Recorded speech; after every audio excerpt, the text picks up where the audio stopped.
Welcome बच्चों। आज आपके साथ 8वीं कक्षा के विज्ञान एवं प्रौद्योगिकी से धातु एवं अधातु मेटल्स एंड नॉन मेटल्स, इस पर हम चर्चा करेंगे। बच्चों, अपने घरों में, अपने आसपास में आप बहुत तरह की वस्तुएं देखते होंगे। मैं उदाहरण से कुछ वस्तुओं का नाम बताना चाहूँगा। आपके घरों में बर्तन हैं, आप पुस्तकों का इस्तेमाल करते हैं, आप घरों में बिजली का तार देखते हैं, प्लास्टिक के खिलौने देखते हैं, लकड़ियों के फर्नीचर देखते हैं। इस तरह बहुत सारी वस्तुएं आपके घरों में हैं। कभी आपने विचार किया कि इतनी सारी जो वस्तुएं हम देखते हैं, क्या सबका गुण एक जैसा है कि सबका गुण अलग अलग है? बच्चों, आपके पाठ्यपुस्तक में पहले अध्याय के पहले ही पृष्ठ पर एक सारणी दी हुई है। उस सारणी पर आप विचार करें। उसमें वस्तुओं के गुणों पर, वस्तुएं बनती किससे हैं? आप जो भी वस्तुएं देखते हैं, एक बार आप विचार करें, ये कौन चीज से बनी हुई है? आप 6ठी कक्षा में ही पढ़ चुके हैं। वस्तुएं जिससे बनते हैं उसे हम पदार्थ कहते हैं, और सभी पदार्थों का गुण अलग अलग होता है। जब आप सारणी को पूरा करेंगे, आपको स्वतः समझ में आएगा। सबसे पहले जितनी भी वस्तुएं हम देखते हैं, आपके घर में पड़ा हुआ पीतल का बर्तन, कांसे का बर्तन, या एल्युमिनियम का बर्तन, या स्टील का बर्तन, इस पर आप ध्यान दें। या घर में पड़े हुए लकड़ी के वस्तुओं पर ध्यान दें। आपको लगेगा कि कुछ वस्तुओं में चमक है, कुछ वस्तुओं में चमक नहीं है। आप आसान सा प्रयोग करके देख सकते हैं। एक छड़ का टुकड़ा लें, उसे आप उसका एक छोर आप गर्म करें। कुछ देर के बाद आपको लगेगा कि दूसरा छोर भी धीरे धीरे गर्म हो रहा है।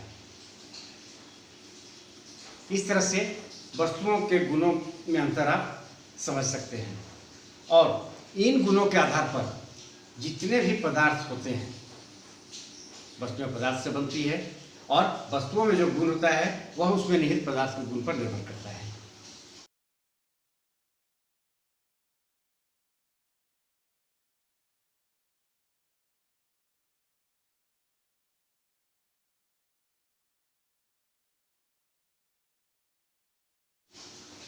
तो जितने भी पदार्थ हैं उन्हें हम दो भाग में बांट सकते हैं, उनके गुणों के आधार पर: धातु और अधातु, मेटल्स एंड नॉन मेटल्स। बच्चों, इनकी आज दो तरह के गुण होते हैं। एक गुण है जो बाह्य गुण है, जिसे हम सरलता से समझ सकते हैं। दूसरा गुण है उसका रासायनिक गुण, जिसे थोड़ा सा हमें गहराई से समझना पड़ता है। आज हम पदार्थ के भौतिक गुणों के विषय में समझेंगे। सबसे पहले आइए हम समझते हैं धातुओं के भौतिक गुण के विषय में।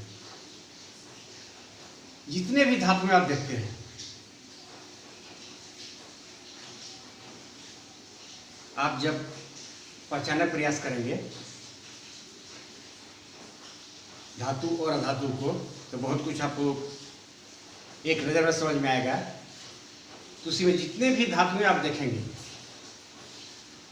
समान रूप से सब ठोस अवस्था में पाया जाता है।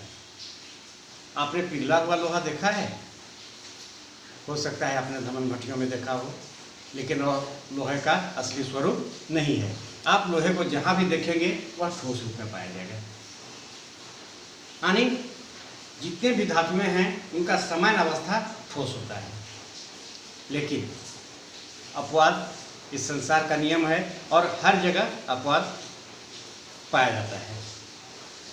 क्या कोई ऐसे धातु का नाम बता सकते हैं आप जो ठोस अवस्था में नहीं हो? बच्चों,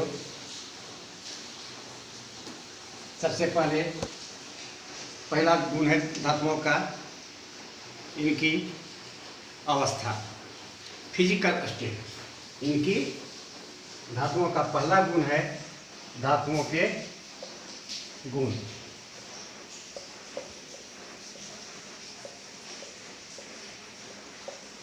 पहला गुण है इनकी भौतिक अवस्था। भौतिक अवस्था ये समान रूप से किस रूप में दिखाई पड़ते हैं, जिसे हम लोग फिजिकल स्टेट कहेंगे। Physical state. तो समान रूप से सभी धातुएं ठोस अवस्था में पाई जाती हैं। लेकिन बच्चों, यहाँ भी अपवाद है। एक धातु होती है पारा। डॉक्टर के पास आपने थर्मामीटर देखा होगा, जब कभी आपको बुखार आया होगा, डॉक्टर ने थर्मामीटर से आपका बुखार नापा होगा।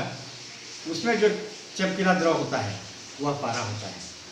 यह धातु है और यह हमेशा द्रव अवस्था में पाया जाता है। एक दूसरा उदाहरण है इसका, सोडियम और पोटेशियम।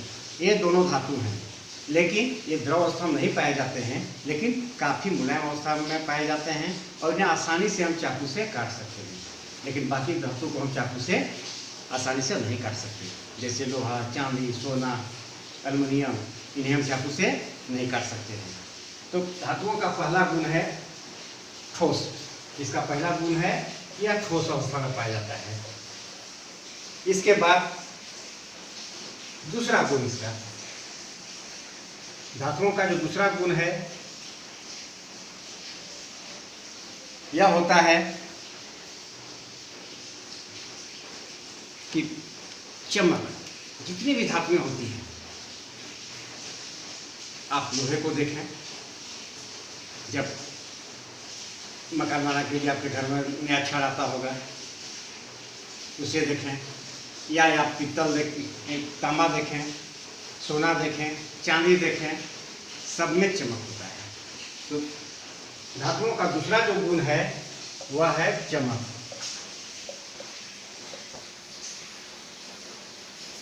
तीसरा गुण धातुओं का है आघात वर्धनीयता। आघात वर्धनीयता यह क्या है? यह है कि धातु पीटने पर, अगर किसी धातु को छड़ को आप हथौड़े से मारेंगे तो आप देखते हैं कि वह चपटा होकर धीरे धीरे फैलने लगता है और वह एक चादर के रूप में बन जाता है। यही है आघात वर्धनीयता। यह अधातुओं में नहीं होता है, लेकिन धातुओं में होता है। तो दूसरा गुण था इसका चमक, और तीसरा गुण है आघात वर्धनीयता।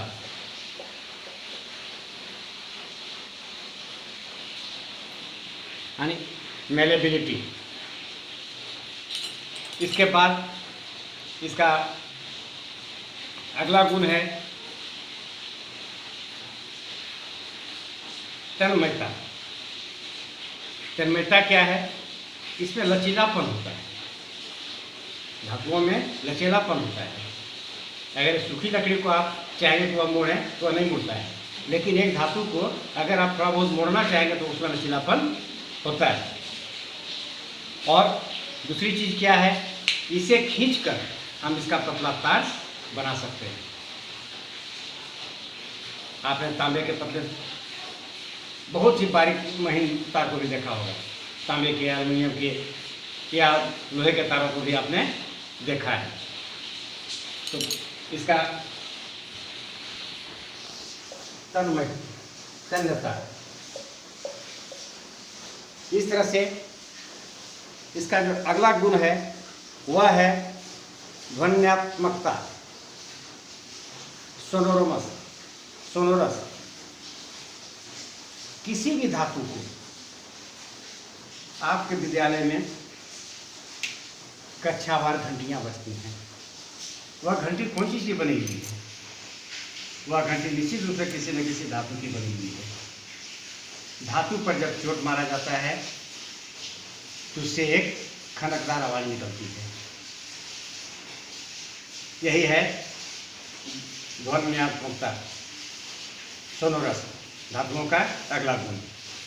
उसके बाद मैंने पहले भी कहा था कि क्षण को अगर आप क्षण के एक सिरे को आप गर्म करते हैं तो वह गर्मी आपको क्षण के दूसरे सिरे तक महसूस होती है, जिससे हम कहते हैं ऊष्मा की चालकता। अगला गुण है ऊष्मा की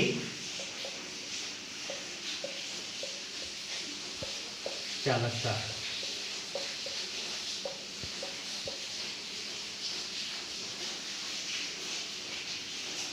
उसके बाद अगला गुण है इसका, किसी भी धातु में विद्युत धारा प्रवाहित होती है। जब आप बिजली का कोई काम करते हैं तो मना किया जाता है आपको कि लोहे के स्टूल पर चढ़कर काम नहीं करना है। क्यों? जो धातु में धातु ऊष्मा के सुचालक होते हैं, इनमें बिजली विद्युत के सुचालक होते हैं, इसमें बिजली आसानी से दौड़ती है। और यही कारण है कि बिजली के जो तार बनाए जाते हैं उनमें धातुओं का इस्तेमाल होता है, प्लास्टिक का तार उसमें इस्तेमाल नहीं किया जाता है।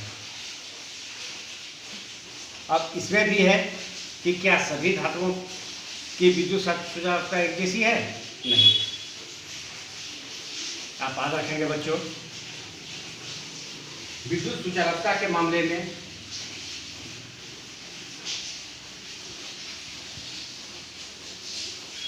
विद्युत सुचालकता है इलेक्ट्रिकल कंडक्टिविटी, विद्युत सुचालकता।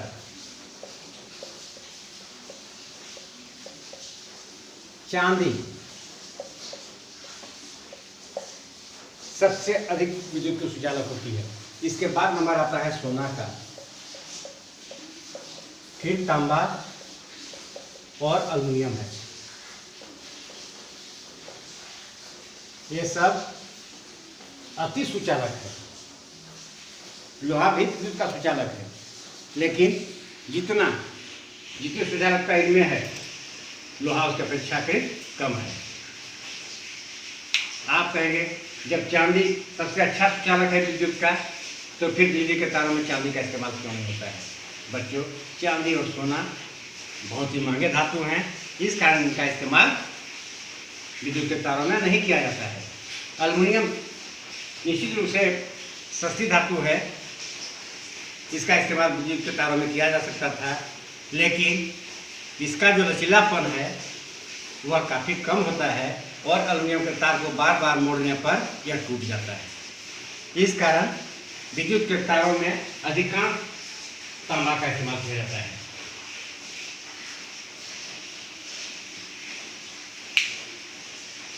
इसके बाद है मुख्य जो गुण है यहीं तक है। एक गुण मैंने छोड़ा, जो पहला गुण है यह है इसका रंग।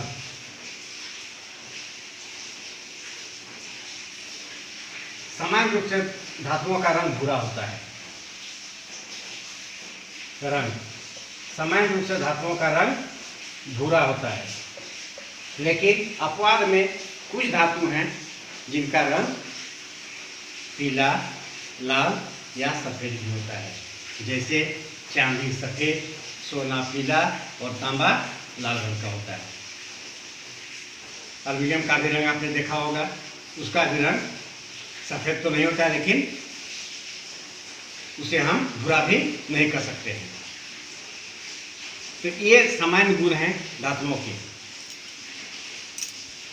यहाँ पर हम लोग विद्युत सुचालकता के मामले में देखा, आप आसानी से अपने घर में एक छोटा सा प्रयोग करके इसे समझ सकते हैं। करना क्या है, आपके घरों में टॉर्च की बैटरी पड़ी हुई होगी, एक टॉर्च का बैटरी ले लेना है।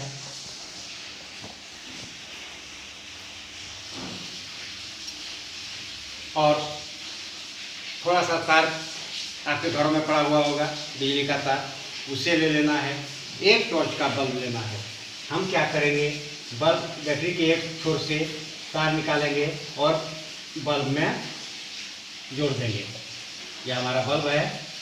और आप जानते हैं कि किसी भी बल्ब को जलाने के लिए उसमें किसी बैटरी के जो दो सिरे होते हैं, ऋणात्मक और धनात्मक, दोनों सिरों का तार बल्ब तक पहुंचाना जरूरी होता है। अब दूसरे सिरे का तार हम जो बल्ब से निकलेगा और एक तार जो बैटरी से निकल रहा है, इस बीच में खाली जगह रखेंगे और हम देखेंगे पहले दोनों के बीच में एक लकड़ी डालकर एक लकड़ी डालेंगे। लकड़ी के माध्यम से दोनों को जोड़ने का प्रयास करेंगे। बल्ब जला? या तो आप भी बता सकते हैं बच्चों, यह करके देखने की चीज़ है। लेकिन हाँ, यहाँ सावधानी रखना है, भूल के अपने घरों में जो बिजली आपकी आ रही है उसके साथ इस तरह का प्रयोग आपको नहीं करना है। जब भी यह प्रयोग आप करें, बैटरी से ही करेंगे। इसी तरह आप अलग अलग वस्तुएं, प्लास्टिक के कोई खिलौना है या प्लास्टिक का कोई सामान है, आप उसको यहाँ लगा के देखें कि क्या बल्ब जला।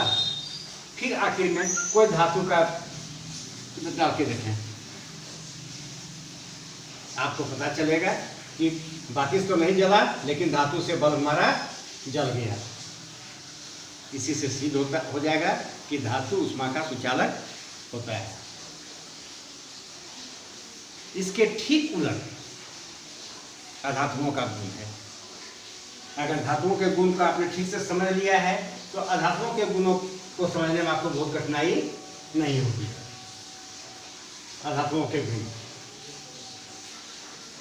मैंने कहा धातुओं में चमक होती है, इसके ठीक उलट अधातुओं में चमक नहीं होती है, इनमें निष्प्रभता होती है। अधातुओं में निष्प्रभता होती है।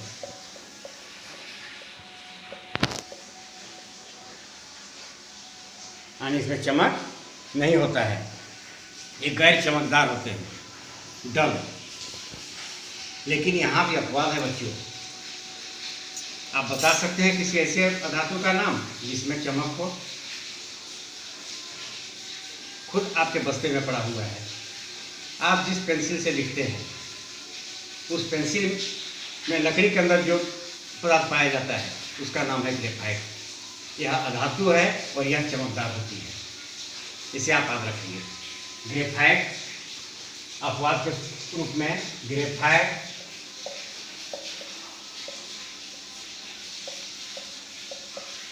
और आयोडीन।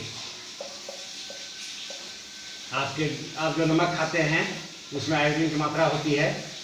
ग्रेफाइट और आयोडीन यह दो ऐसे धातु हैं जिनमें चमक होती है, जबकि सामान्य रूप से धातुओं में चमक नहीं होती। अगला चीज है भंगुरता।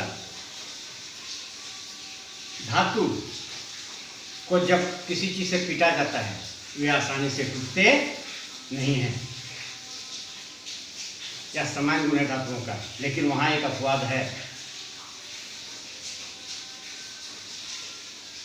भंगुरता, टूटने की धातुओं का गुण है। धातु आसानी से टूटते नहीं हैं, उन्हें अगर पीटा जाता है तो वे फैलकर चादर का रूप ले लेते हैं, जबकि अगर अधातु को किसी चीज से पीटा जाए तो वे टूट जाते हैं। यहाँ पर अपवाद है हीरा। हीरा दूसरा चीज है भंगुरता। अधातु भंगुर होते हैं, अगर इन्हें पीटा जाते टूट जाते हैं, लेकिन यहाँ पर अपवाद के रूप में हीरा का नाम आता है। बच्चों याद रखेंगे, हीरा एक अधातु है। हीरा अधातु होते हुए भी आसानी से नहीं टूटता है। और आपको याद रखना है कि इस प्रकृति में जितने भी पदार्थ पाए जाते हैं उनमें से सबसे कठोर पदार्थ, अभी तक पाया गया सबसे कठोर पदार्थ हीरा है। यही कारण है कि जब कांच को काटा जाता है तो उसमें हीरा का इस्तेमाल होता है, या आपके घरों में जो पानी के लिए बोरिंग कराया जाता है, जो उसका ड्रिल होता है, उसमें भी हीरा का अंश होता है। अधातुओं का अगला गुण है अध्वन्यात्मकता, यानी धातुओं को अगर किसी चीज़ से धातुओं पर चोट मारा जाता है तो उनमें एक टन की ध्वनि निकलती है, जबकि अधातुओं में अगर चोट मारा जाए तो इस तरह की कोई ध्वनि नहीं निकलती है। यह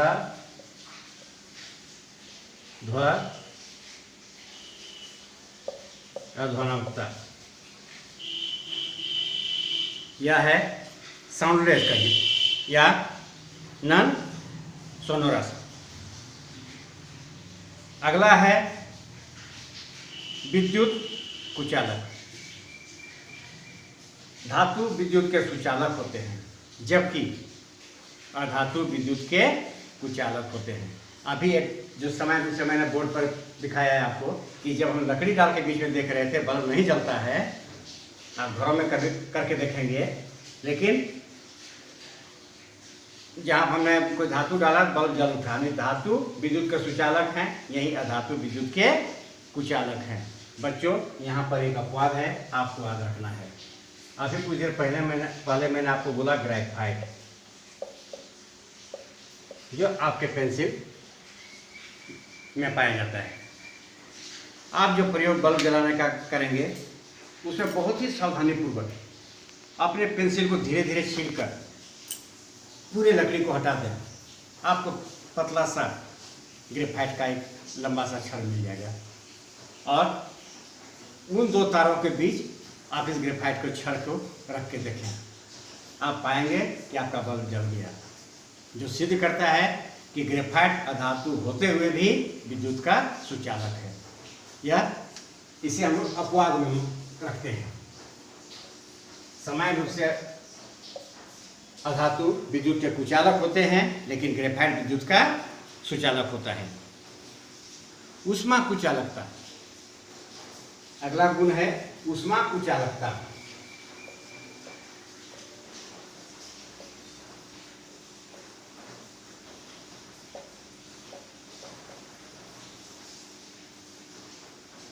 हमने कहा कि जब आप छड़ के एक सिरे को गर्म करते हैं, उसकी गर्मी आपको छड़ के दूसरे सिरे तक महसूस होती है। लेकिन आपने देखा होगा अपने घरों में, जब आपकी माता घर के चूल्हे पर खाना पकाती है लकड़ियों के सहारे, लकड़ी का एक सिरा जल रहा है और आपकी माँ आराम से लकड़ी के दूसरे सिरे को हाथ से उठा लेती है।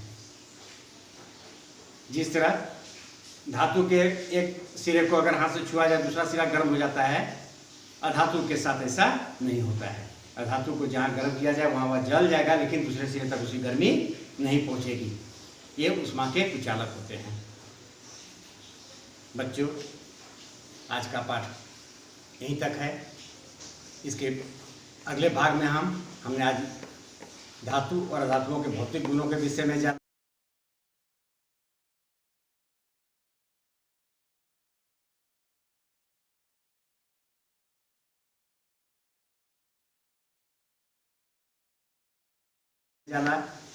अगले भाग में हम अगले वीडियो में धातुओं के रासायनिक गुणों के विषय में जानेंगे।